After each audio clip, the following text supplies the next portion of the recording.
નમસ્કાર ખેડૂત મિત્રો, આજના આપણા આ ખાસ કૃષિ વિશ્લેષણમાં તમારું સ્વાગત છે. ખેતીમાં સૌથી મોટો માથાનો દુખાવો કયો છે? હા, તમે સાચું વિચાર્યું, નીંદણ એટલે કે જંગલી ઘાસ. પાક વાવીએ એ પહેલાં તો આ ઘાસ ઉગીને ઊભું થઈ જાય અને આપણા પાકનો મોટાભાગનો ખોરાક છીનવી લે. તો આનો ઈલાજ શું? આજે આપણે આ જ વિષય પર વાત કરવાના છીએ કે કેવી રીતે શરૂઆતમાં જ આ નીંદણનો સફાયો કરી શકાય જેથી આપણા મુખ્ય પાકને પૂરેપૂરું પોષણ મળે. તો જુઓ, આજે આપણું પૂરું ફોકસ આ એક જબરદસ્ત પ્રોડક્ટ પર છે જેનું નામ છે ધનુટોપ. આ કોઈ સામાન્ય દવા નથી હો. આની અંદર પેન્ડિમિથાલિન 30% ઇસી નામનું ખાસ કેમિકલ આવેલું છે. આ એક પાવરફુલ હર્બિસાઇડ એટલે કે નિંદનનાશક છે. હવે આ દવા ખેતરમાં જઈને બરાબર કેવી રીતે કમાલ કરે છે ને એ સમજવું ખરેખર બહુ જ રસપ્રદ છે. આજના આપણા આ સેશનમાં આપણે ફટાફટ આ 5 વસ્તુઓ જોઈશું. પહેલાં તો આ દવા છે શું? બીજું, એ કામ કઈ રીતે કરે છે? ત્રીજું, કયા કયા પાકમાં એને વાપરી શકાય? ચોથું, એનો ડોઝ અને છાંટવાનો સમય. અને છેલ્લે કેટલીક અત્યંત જરૂરી સાવચેતીઓ. તો ચાલો પહેલા વિભાગથી શરૂઆત કરીએ, આ નીંદણનાશકનો પરિચય. અહીંયા એક બહુ જ અગત્યનો શબ્દ સમજવા જેવો છે, પ્રી ઇમર્જન્સ હર્બિસાઇડ. હવે તમે કહેશો કે આ વળી કઈ બલા છે? તો સાદી ભાષામાં કહું તો આ એક એવી દવા છે જે જંગલી ઘાસને બીજમાંથી બહાર જ નથી આવવા દેતી. જમીનની બહાર નીંદણ દેખાય એ પહેલાં જ જમીનની અંદર જ તેનો ગેમ ઓવર. એટલે કે ઘાસ જન્મે તે પહેલાં જ તેનો ખાત્મો. છે ને કમાલની વાત? હવે આગળ વધીએ આપણા બીજા વિભાગ તરફ, આ દવાની કાર્યપદ્ધતિ અને તેના ફાયદાઓ. આનો સૌથી મોટો ફાયદો એ છે કે આ દવા ખેતરમાં ઉગતા સૂકા અને પહોળા પાનવાળા બંને પ્રકારના નીંદણને એકદમ સફાચટ કરી નાખે છે. હવે વિચારો, જો ખેતરમાં શરૂઆતથી જ કોઈ જંગલી ઘાસ હશે જ નહીં તો આપણા મુખ્ય પાકને કોઈની સાથે લડવાનું જ નહીં રહે ને. જમીનમાં રહેલું બધું જ ખાતર, પાણી અને સૂર્યપ્રકાશ સીધું જ આપણા પાકને મળશે. એટલે શરૂઆતથી જ પાક એટલો મજબૂત અને તંદુરસ્ત બનશે કે ઉત્પાદન જોરદાર મળશે. ચાલો હવે ત્રીજા વિભાગ પર આવીએ, કયા પાકોમાં આનો ઉપયોગ થઈ શકે. તમને થતું હશે કે શું હું મારા પાકમાં આ વાપરી શકું? તો જુઓ, આ દવા બહુ જ ઓલરાઉન્ડર છે. ધાન્ય પાકો હોય જેમ કે ઘઉં, મકાઈ કે બાજરી, અથવા રોકડિયા પાકો લઈ લો જેમ કે કપાસ, એરંડા, મગફળી અને તમાકુ.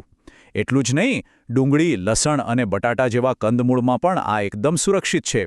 એટલે કે એક જ દવા અને અનેક પાકોમાં ટેન્શન ફ્રી. હવે આવે છે આપણો ચોથો અને સૌથી અગત્યનો વિભાગ, છંટકાવનો સમય અને દવાનું માપ. ગમે એવી સારી દવા હોય, જો ખોટા સમયે અને ખોટા માપથી છાંટો તો કોઈ જ રિઝલ્ટ ના મળે. જુઓ, ટાઈમિંગ અહીંયા બધું જ છે. આ દવા છાંટવાનો સમયગાળો બહુ જ નાનો હોય છે. વાવણી કર્યા પછી તરત જ અથવા વધુમાં વધુ 1 થી 2 દિવસની અંદર તમારે આનો સ્પ્રે કરી જ દેવો પડે. જો 2 દિવસથી મોડું થઈ ગયું તો સમજો ઘાસ ફૂટી જશે અને પછી આ દવા ધારી અસર નહીં કરે. એટલે સમયસર સ્પ્રે કરવો બહુ જ જરૂરી છે. હવે માપ બરાબર નોંધી લેજો. આપણું જે રેગ્યુલર 15 લીટરનો પંપ આવે છે ને, એમાં તમારે 30 થી 50 ml જેટલી દવા નાખવાની છે. બસ આ જ ચોક્કસ માપ રાખવાનું છે. આમાં કોઈ બાંધછોડ નહીં.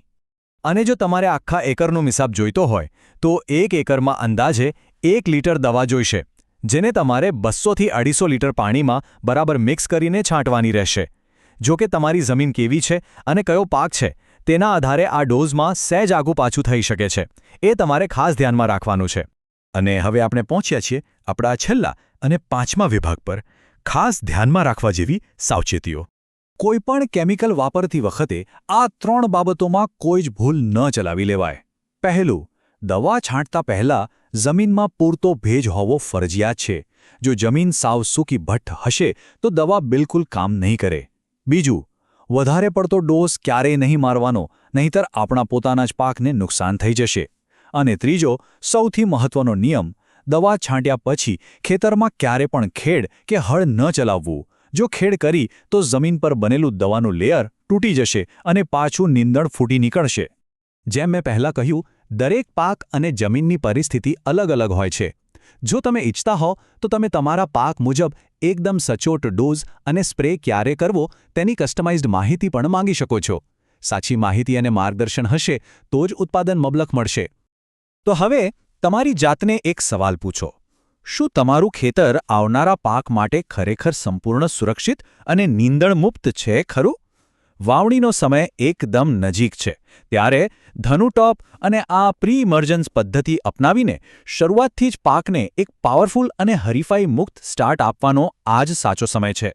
તો શું તમે તમારા ખેતરને નીંદણ સામેની આ લડાઈ માટે તૈયાર કરી લીધું છે? આજના આ કૃષિ વિશ્લેષણમાં જોડાવા બદલ ખૂબ ખૂબ આભાર. શીખતા રહો અને ખેતીને સ્માર્ટ બનાવતા રહો.